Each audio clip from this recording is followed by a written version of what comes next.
This video might get weird for some of you, and let me explain.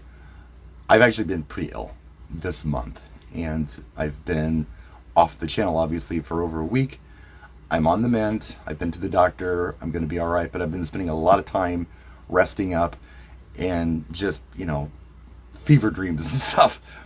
So the things I've been thinking about have been strange. And some of the concepts I may be talking about today, some of you may find very weird. And if you don't like my weird videos, this is a great time to just tune out. Hit the like button before you go if you could. But it'd be a great time to tune out because this video might get weird. It's really hard for me to articulate how I DJ. I can talk about it all day. And some people will talk about, matching up BPMs and building, from a low BPM to a high BPM throughout the night and things like that. There's nothing wrong with that. And I do a lot of that within small sets. But there are several different ways that I actually DJ when I'm performing in front of an audience, especially an audience like a wedding, a real mainstream audience, like what I have at Safe House, or what I'm doing at like a birthday party or whatever. I'm not at an EDM club. I'm not at a hip hop club. I'm DJing in front of a crowd that's pretty mainstream. The same thing goes for, any kind of party that I'm doing. But anyway, there are times that I absolutely do the beat mix thing. I'm playing with the 130 BPM stuff, like a lot of you are. Just going back, this week I was wearing all of my old LMFAO t-shirts. I was thinking about Sexy and I Know It and Party Rock Anthem. Those songs are meant to mix together. They're meant to chop up and change. They're meant to extend. They're meant to play with. They're built for that. It's kind of EDM stuff.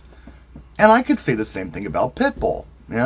You could talk about Fisher. You could talk about Wookie. Those types of tracks, the dance tracks, the EDM style dance tracks, let's just say 120 all the way up to 130 BPM. They're almost made to mess around with. Daft Punk would be something like that too. They're built for that. Change up the intro, change out the outro, remix it, play the remix, whatever. And there's also songs that just aren't danceable that somebody else remixes that you can play. They make them danceable and usable for us. That's cool too. And yeah, I do mix that stuff like a lot of you do. But there's another kind of style that I use. Again, it's been so hard to articulate, but laying in bed for the last week and a half, I've come up with some ideas of maybe how to explain it. And I want to talk about song in general. So, I'm going to give a car example, and I swear it won't be a long one, because I know some of you don't like those car examples. But I want to show you the car I've been building for the last almost 6 years. This car looks pretty much like it would have looked like in 1965 when someone would have bought it off a lot. I didn't change a lot. Now, when some people build cars like this, they do a lot of changes. They do a lot of customization. They change color, they change wheels. Sometimes they go quite radical with them. And it's a matter of taste whether you like that or not. Sometimes this stuff dates. Sometimes this stuff doesn't look cool in 20, 30 years. It looks very dated because of the color or because of the hole you cut in the dashboard for the single-din CD player or whatever the case might be. Me? No. This car looks like it's supposed to look. And the reason it does is because it's my opinion that I cannot make this car better than what Ford did initially. Ford nailed it on this. This is the best looking Mustang coupe they've ever built. 67, on up, whatever. That stuff, to me, the fastback versions look better than the coupe. This is perfection. And I can't make it better. So I'm going to respect it. I feel like it's at its best just like this. I feel the same way about songs. There are songs that are put together for the radio. And the people who put these songs together, they're not stupid. They put cool intros in and bridges. And sometimes there's tempo changes. And sometimes it goes half time. Sometimes it goes double time. There are weird key changes people don't see coming sometimes. And that is exciting, believe it or not. People get excited when they hear this stuff. Now, the song I'm thinking about, just off the top of my head, is Come On Eileen by Dexy's Midnight Runners. I've always liked it. Now, you may or may not like the song. But if you do wedding receptions or parties or whatever, there's a chance that you play the song and it's pretty successful. Even amongst college age kids or even high school kids can dig it. I was in Birmingham, England at the BPM show probably 10 years ago. And Grandmaster Flash was there. I was listening to his set. And he was doing what he usually does, is take me to the Mardi Gras thing and his Apache thing and his scratches. And in the middle of it, he just dropped everything and played Come On Eileen in its entirety, and the audience lost their mind. Part of the reason was because it's a very, I don't know, you call it Irish or Celtic or whatever, but it's almost like Grandmaster Flash could see them. That was part of it. The other part of it is it's just a great song that has so many tempo changes and so many key changes, and they're exciting. That's why people like the song. There's a part of the song that doesn't sound like it belongs anywhere, and then at the end it all comes together in this huge build and explosion, and people go nuts when they hear that. It's because they like the tempo change, they like the key change, they like those things. So if I were to treat every song like I were to treat something like Sexy and I Know It, a Pitbull song, like I said, a Wookiee song, a Fisher song, a Zed song, I wouldn't be doing the song justice. I also wouldn't be doing my audience justice. Just because you can doesn't mean you should. Some stuff I feel that you should leave alone. And there's a lot of reasons for that.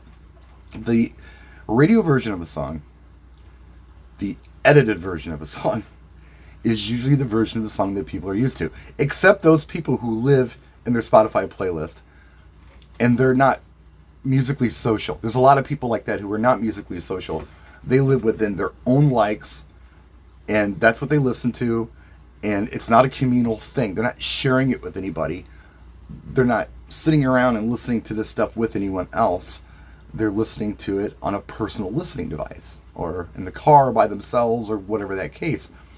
But those who are into the communal listening experience, who are listening to radio, who are walking through a store and they hear music coming over, the PA, or they're in a restaurant and they hear some music, or they're at a bar or club and they hear some music, they're usually hearing the edits of songs. They're not hearing the dirty versions, and usually they're not hearing like remixes of songs. There are some exceptions, of course, but most of the time they're not. Again, and I think it's just because those songs are just fine as they are. So, if you understood any of that weird stuff that I just said, because I can't read music. If I could read music, I could probably explain it in sheet music, but I can't. I just always hear. I used to play bass in another life. I play guitar in another life. So I'm musically inclined. I just can't read it, and I can't articulate it in any other ways than just kind of very layman like this. So I apologize to all you music people out there. You could probably explain it a lot better than I could. But so if we think about a song like Come On Eileen, and that it's popular and that people like it, and we think about the structure of it with the tempo changes, drastic tempo changes, and the bridges and the key changes within the song that are completely unexpected, think about playing music like that in a set. Some people might say, what do you mix out or into from Come On Eileen? You don't have to mix anything. You can just throw something in, because the spirit of that song is about tempo and key changes. So if you do a tempo and key change on the next song and it's a big track and people like it, you won. It's about playing the best song next, the coolest song next, the song they're going to like more than Come On Eileen next. You could do a complete change after that. You could go into a different genre after that. You could go into your 130 BPM mixing after that if you want to. It doesn't matter. But I don't think you have to find something to mix into that song or out of that song. I don't think it's necessary. But yeah, that's how I DJ. I know that people like the changes. I know that people like the difference in tempos and the surprises. And that's how a lot of my mixing goes. It's all about timing. It's not necessarily beat mixing, but it's about timing. Much like comedians are about timing. You could hear a joke and somebody doesn't tell it right, so it's not funny. Somebody else can tell you the joke and they tell it right because their timing's good, and you laugh. Why? Because it's all about timing. And it's the same thing when you're going from song to song. It doesn't always have to be about that beat. It can be, and I do it. And if you disagree with me, we're still friends. I want to just stress that. We are still friends. And we will remain friends. This is an art. And I don't expect anybody to do things the way I do them. And I don't expect you to change what you do. All I'm trying to do is explain to you what I'm doing, because it's been difficult. I don't know if I've done it in this video, but I'm certainly trying. Not only to do that, but to get some content up, because it's been over a week. How'd I do? Should I go back to bed? Let me know in the comments section.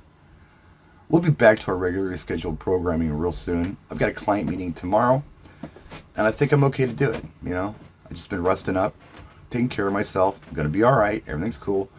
I can usually power through this stuff. If something's wrong with me, if I'm sick or something, nobody usually knows it, because, you know, I'm that guy. But this kicked my ass. It just did. And it was time to go to the doctor, and it was time to get it addressed, and yeah, I'm happier for it. So I'm recovering. If I'd have gone earlier, maybe I'd have recovered faster. I don't know. But I'm going to be fine. And I appreciate your patience. Thank you for watching. Thank you for your likes and your comments and your subscriptions. And I appreciate you guys so much for tuning in. We'll see you soon. We got more videos to come real soon.